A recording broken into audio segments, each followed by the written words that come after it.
Hello, everybody, and welcome to the latest edition of the Export to Japan podcast. And I'm incredibly excited to be recording this podcast today because we have a very special guest who we can relate back to from the very first podcast we recorded here in the Export to Japan series. And this guy was actually an inspiration to us because he's been podcasting and involved in the community for many years. I think stretching back to around 2014, and listening to some of Tim's early podcasts were a great inspiration for us to start thinking about, should we take this platform and see where we can go with it. So it's a great honor and a great privilege to have the chance to catch up with him after so long, and it's great to welcome you to the podcast. So Tim, welcome back to the Export to Japan podcast. Thanks. It's great to be here. I hope I can live up to that introduction. Oh, I have no doubt you will. No doubt you will. Now, as I mentioned, Tim, I think it was back in 2014 that you sort of got involved in the Japanese startup scene, and maybe a little bit of time before that you were involved, and then you started the Disrupting Japan series of podcasts, in addition to lots of other activities that you've been involved in. And I intend to pick up on some of those during this discussion. But I'd like to sort of kick off to set the scene by asking you about that sort of journey over the last 10 years or so, and in particular, any trends or changes that you've seen evolving in the Japanese startup scene during that time. Yeah, absolutely. And in fact, I mean, I've been involved with the Japanese startup scene since before there was a scene. I started my first startup during the dot-com era in 1998. And I've started 4 companies since then and sold a couple, bankrupted a couple. Um, but over the last 10 years or so, the lifespan of Disrupting Japan, we're on just about to have its 9th anniversary. I'd say the biggest changes in the ecosystem itself, I think, are things like how socially acceptable startups have become. We now see a lot of university students from University of Tokyo, from Keio, from the top universities, choosing to join startups, to start startups, rather than going into the big companies or into government. And I think also, especially if I compare it to my experience back in the dot-com era, one of the biggest and most beneficial things for startups is how easy it is to work with large companies. So 20 years ago, to work with a large Japanese firm as a startup, you would get pushed down through like 4 levels of subcontractors. And you're not going to do anything innovative that way. But now, like almost every big company in Japan has a group dedicated to working with startups and trying to bring that innovation in house. So it's really been night and day. It's such a much better environment for startups now than it ever has been in Japan. Well, that's so exciting to hear, and yeah, really encouraging to kind of hear that feedback. And what you're commenting on there, a couple of really interesting points. The first point you made reflects a recent discussion we had on a podcast. We were interviewing a very interesting, it was actually a labor attorney who specializes in Japanese labor law. And we were talking about some of the challenges for foreign companies about hiring your Japanese staff and some great tips on that.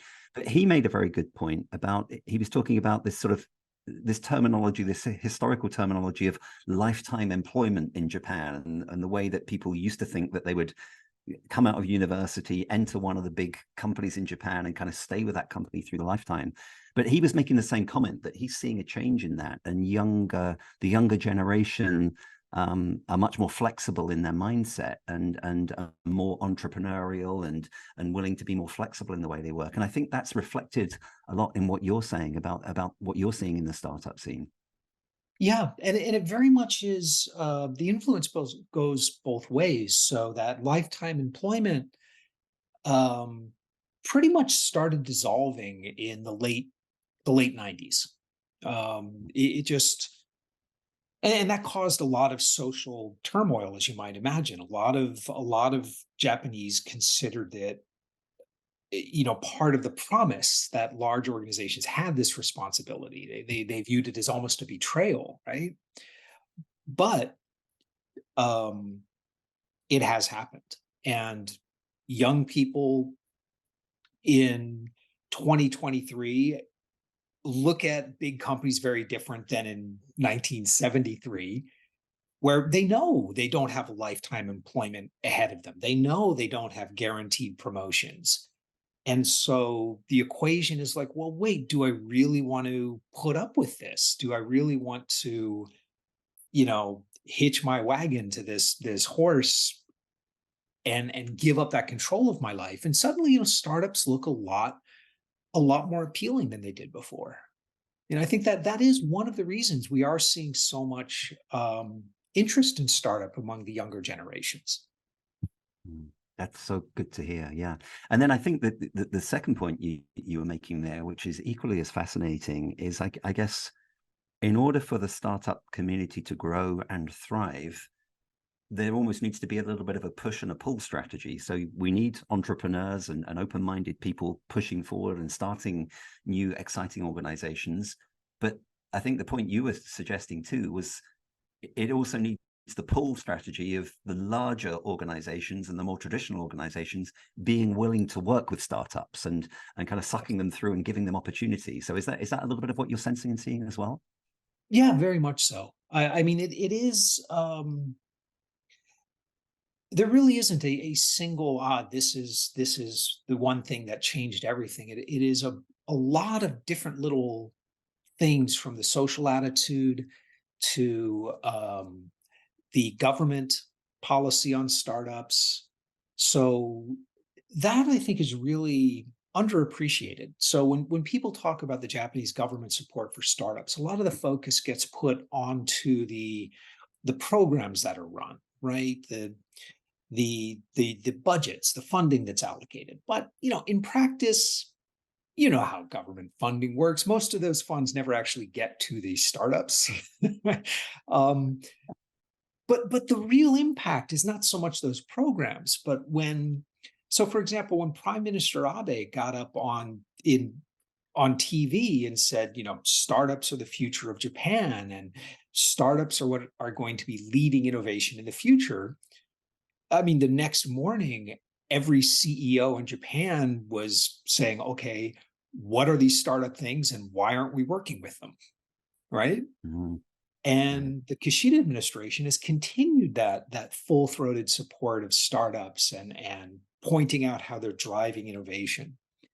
And this has led to this incredible legitimizing effect at first, and then this um, impetus to work with startups. And it's filtered down. The Tokyo government, the Shibuya government, governments all over Japan are similarly supporting it. So it's gone to the point of 20 years ago, if you started a startup, it was just kind of assumed you did it because you couldn't get a job at a regular company. And that wasn't completely wrong. I mean, um, to totally reversing, where starting a startup is something cool. People are assuming that you have some special talent where you don't have to join a big company. It's fascinating to see how that's completely turned around in 20 years. That's yeah, such an intriguing and yeah, fascinating point, as you say. And I remember talking to some great entrepreneurs, and they reflected exactly the comment you were making. They were kind of saying that they didn't really consider themselves to be employable. They just couldn't fit into the structure of a regular 9 to 5 job and the conformities of working for a big organization. So their only hope was to start their own business and make it successful. And I guess that's a great motivator as a start point to Oh, I mean, make your that's business very successful. much why I started my first company. There's some honesty, yeah, and it didn't do you any Oh harm yeah, for sure. absolutely. Now, I've gotten better as I've I gotten wanted to older, just, but I understand. I wanted to sort of move the discussion on a little bit to talk about the impact of this for the the sort of international community. And I hesitate when I use the word international because it suggests that Japan's not international, and that's not what I mean. But I'm talking about the sort of, from Japan's point of view, foreign international companies that are looking to come into the Japanese market to do some form of business in Japan. And I think, as you know, that's where the majority of our particular audience is. It's those international companies looking to sort of enter the Japanese market and do collaborations and things there. And I don't quite have a track record as long as yours, but I remember back in my days of when I set up my first company in Japan 20 years ago, there was a really big challenge we faced because we had some very innovative software solutions that we were taking to Japanese companies. But there was always a bit of a mentality of they wanted to try and develop things in-house and had big R&D teams, and they would always try and learn what we'd done and then see if they could develop it in-house before they would even consider collaborating with us and working with us in a partnership. That was kind of going back 20 years ago.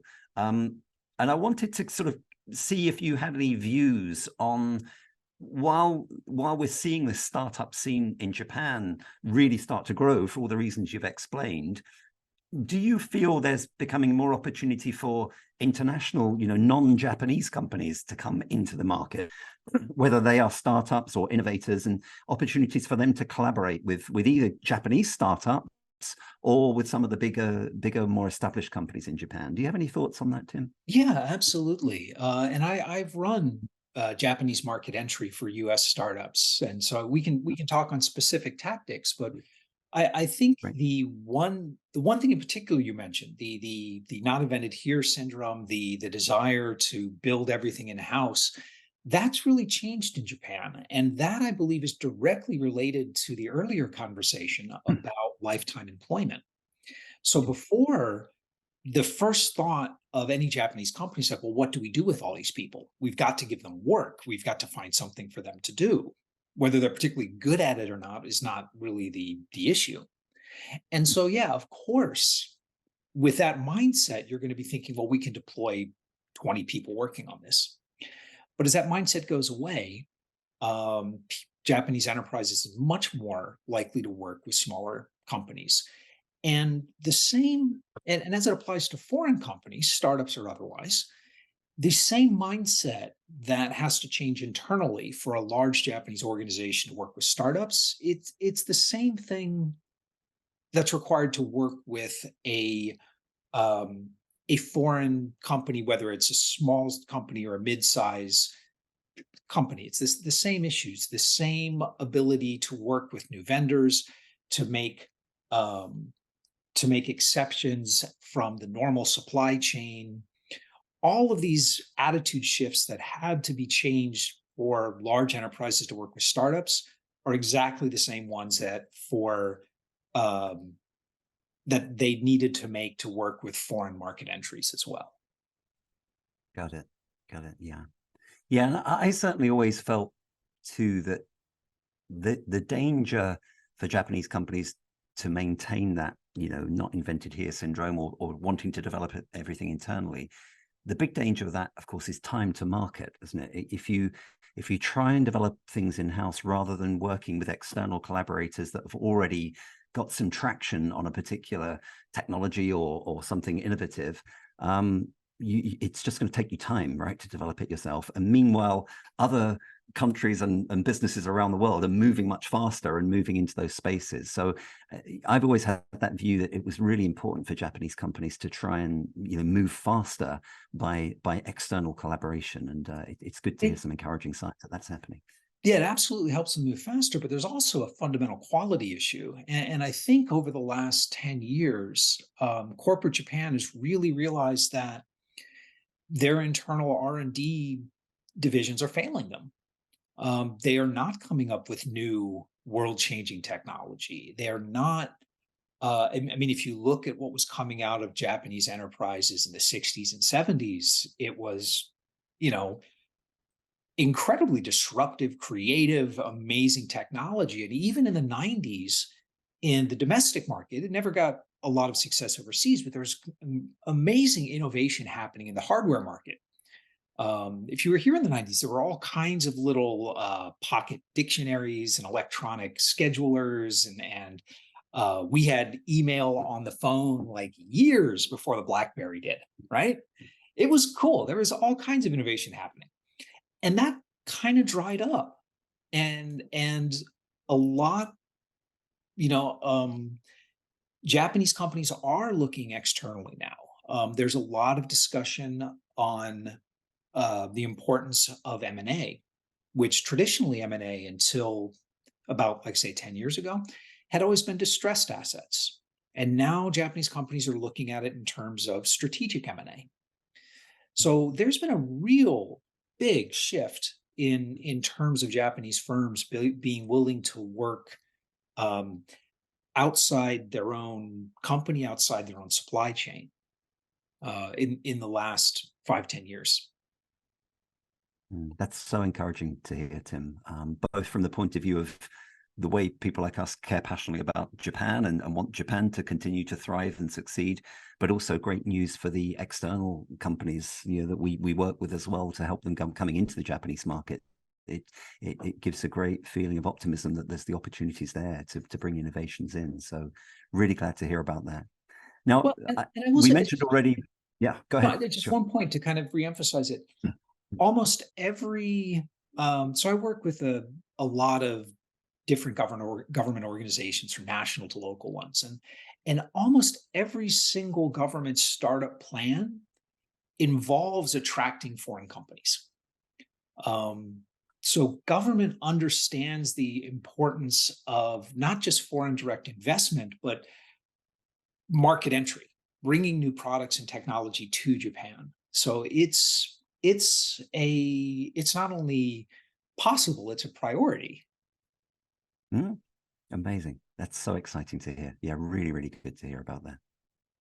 Now, we mentioned earlier the great work that you continue to do with Disrupting Japan, and I know that continues to go from strength to strength, and I certainly enjoy listening into all the great podcasts and exciting content that you produce. Thank you. But in addition, oh, my pleasure. No, it's my pleasure. It's a great thing for us. In addition to that, you know, you obviously that sucks up a lot of your time and energy, I know very well. But in addition to that, I wanted to catch up on what you've been up to otherwise since we last spoke all those years ago. And I know one thing that you've done. You've spent some time working with Google. I think your role was actually the head of Google Startups Japan. And it'd be great if you could tell us a little bit about the work you did there and what was involved in that role, Tim. Could you give us Yeah, an update on that? absolutely delighted to. And this you've caught me in a very interesting time because depending on what specific day this podcast will come out on, I will either still be head of Google for Startups Japan or I will be a partner at JERA Ventures. Mhm. So I'll talk a little about both. So Google for Startups Japan, which is a job I've had for about 3.5-4 years. It is Google's outreach into the startup community. It is um, working with founders across the board, both from underrepresented groups to those in new technology with new ideas, to support the ecosystem, to make sure that these startups get connected to the right parts of Google. Will bring in mentors and instructors from around the world to work with these startups. And all the programs are completely free. We don't take money, we don't take equity. It's just to support the ecosystem. And it's, you know, I've just, it's been a joy to be in that position. Yeah, that sounds so exciting. Yeah, and I can see how that dovetails perfectly with your wider interests with all the work you've been doing. So that's obviously a perfect match for you and Google in that role, and all the entrepreneurs and the startups that you've been able to work with. So that sounds like it's been a great role. But you did mention something new is Yes. on the horizon, right? So So, let's have a yes. lead into that. So you don't Like I say, stand still, depending do on the you? release, I'm not sure whether I should be using future tense or past tense, but um, so I will be or have joined JERA Ventures as a partner. And JERA is Japan's largest energy production utility. It was formed as a merger from TEPCO and Chuden from their power generation divisions. and it's a $300 million venture fund focused on green energy, decarbonization, um, getting to zero emissions by 2050, replacing coal, replacing fossil fuels, and it's just an incredibly exciting opportunity. Hmm. That sounds great. And I realize it's very early days for you, extremely early days that we've caught you on this. But are you able to comment much more on what your specific role will be or what you'll be involved in? Or is that still a little bit to be determined once you get your feet under the table? Well, no, pretty much everything falls under my purview, from the sourcing to the final decisions on what we invest in and how much we invest, and making sure we're investing in the right kinds of companies, because I think that it's um, the deregulation of the energy industry, I think, is quite similar in many ways to the deregulation of the telecom industries we saw in the 80s. And that led to very much a reinvention of what was at that point an 80-year-old utility monopoly, and turned it into a technological force that gave us the internet and, cell phones and all these great things. And I think that the deregulation of the energy industry is going to lead to something just as transformative. And it's the energy industry is the one that has to lead us to zero emissions. It's got to be a cooperation between the large utilities and these innovative startups. So it's quite exciting. It sounds so exciting, yeah. And your remit, just to really clarify, your remit for this is I guess it's looking in the domestic market in Japan, but are you also interested to hear from international companies working in this space that may want to We reach out are and we are primarily looking overseas. okay, Um, okay, great, great, so perfect. if if if your listeners have an interest in energy or the digital transformation of the entire energy supply chain and industrial digital transformation, I'd love to chat. Yeah, great. Thank you for that. And certainly, I would say there is definitely a sector of our audience that we interact with that are working very much in that space. So I think, and I hope there will be a few companies reaching out to you I for look potential forward to discussion. hearing from them.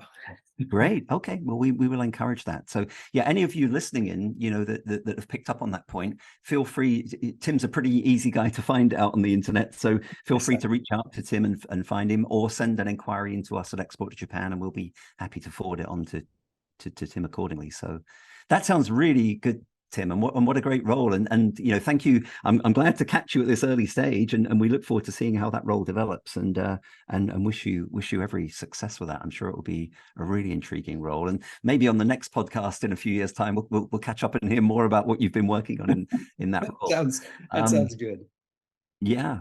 Now, we're sort of coming towards the close, Tim, but before I let you go, the last bit I wanted to just pick your brains on, you mentioned a little earlier that you, in your fascinating career with lots of things that you've been involved in, you have helped some foreign companies come into the market and advise them and steered them through that journey.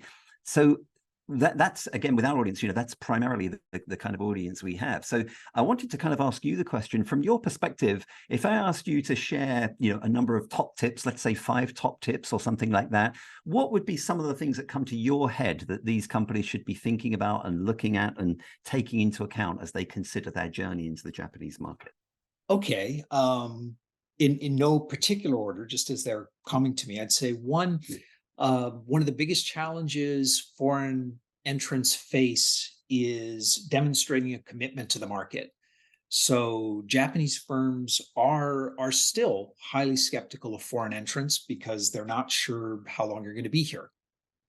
There is a long history of foreign firms coming into the market, making a lot of promises, and then pulling out in 3 years when things don't work out for them. So you'll need to find a way to overcome that very legitimate skepticism. And this can be done by having staff on the ground. It can be done by significant partnerships with distributors. And that way you're kind of leveraging your partner's credibility. It can be done with pilot projects locally. It really depends on your industry, but that's something you're going to have to plan for, because you will face that. Um, I think another thing is be willing to rethink your value proposition. Now, it doesn't mean change the product. You generally, other than basic localization, you don't want to change the product, but there's a good chance the Japanese market will see different value in what you're offering. Um, so, for example, I ran a company called Engine Yard, the Japan market entry for a company called Engine Yard, and it was a platform as a service. And the US, what people were excited about is it helped you iterate faster, get to market faster. And that just didn't resonate in Japan. So what resonated is like, well, no, this provides higher uptime, greater stability. And that resonated. In fact, we had this minor service we offered in the US that allowed us, one of our engineers would actually learn your tech stack and be able to troubleshoot. And it was really expensive. So it wasn't popular in the US, but it was hugely popular in Japan, because all these little SIs, if the server went down at 2 a.m. in the morning, they knew that they'd have someone up there that would be able to fix it 90% of the time. And so in Japan, or in the US, it was like, hey, you'll get to market faster, you'll be more innovative. And in Japan, it was like, this is rock solid, we'll make you look good in front of your customers. Same product. So be willing to rethink it based on the reaction of your initial, sales calls. So things will be different. And I guess my third piece of advice is be prepared for the longer sales cycles. And that's not a bad thing. So sales just take longer in Japan. But I believe that those longer sales, there's like an almost mathematical equivalence to the longer sales cycle and the longer lifetime, the lower churn, the longer customer retention time. Because it's going to be just as hard for someone else to come and take the customer away from you as it was for you to take it away from someone else in the first place. So the sales funnels look exactly the same. You're going through the same processes, the same type of management. They'll just take longer. And that's okay. Really, really good advice. I mean, all of those points you're making, Tim, I'm just sitting here listening to you, nodding away, thinking, yep, that's exactly what I experienced. He's nailed it. Absolutely spot on. And that is absolutely perfect advice. And clearly many years of experience and wisdom comes into those points. And I think kind of weaving those points together, the specific points you made there, and thinking about it from the sort of bigger picture point of view, there's no doubt kind of getting local help to understand the market and understand some of these core issues that you alluded to. That's another essential part of that, isn't it? Whatever shape or form that local help comes in, whether it's a consultant that specializes in market entry, and that can be a sort of foreign international consultant that's gone over there and integrated, someone like Tim that knows the market really well, or sometimes it might be a Japanese consultant that may help you. But choosing that right consultant can be a good way to do it. Having your own people on the ground can be a good way, working with distributors, agents, partners, whatever it may be. Selecting the right local partner to help you, and then kind of listening and working with them and getting those local wisdoms and advice is such a crucial way to do it. So that's great advice you've shared with us. Well, Tim, time is rapidly catching up. We could spend more and more time talking, but unfortunately we have to draw it to a close now. But that's been such a fascinating discussion, and really good to catch up with you again and to hear about all the exciting things. You must pack your days so full with all the things you get involved in it, but it's so great to hear about all the exciting things you have been doing since we last spoke, and the exciting stuff that you've got coming up in this new area that you're working in, which is really exciting. For any of you listening in that haven't by any chance discovered Tim's podcasts, Disrupting Japan, I absolutely urge you to get over there and subscribe and listen into some of the back episodes. There's a whole raft of a catalogue of back episodes to listen to, and make sure you subscribe to catch up on all the new stuff that he's constantly producing, because I've certainly learned a huge amount from, and I know a lot of other people that have learned a lot from listening into what Tim talks about on those podcasts. So Well, thanks so much. So And Tim, thank you for having me back on the show.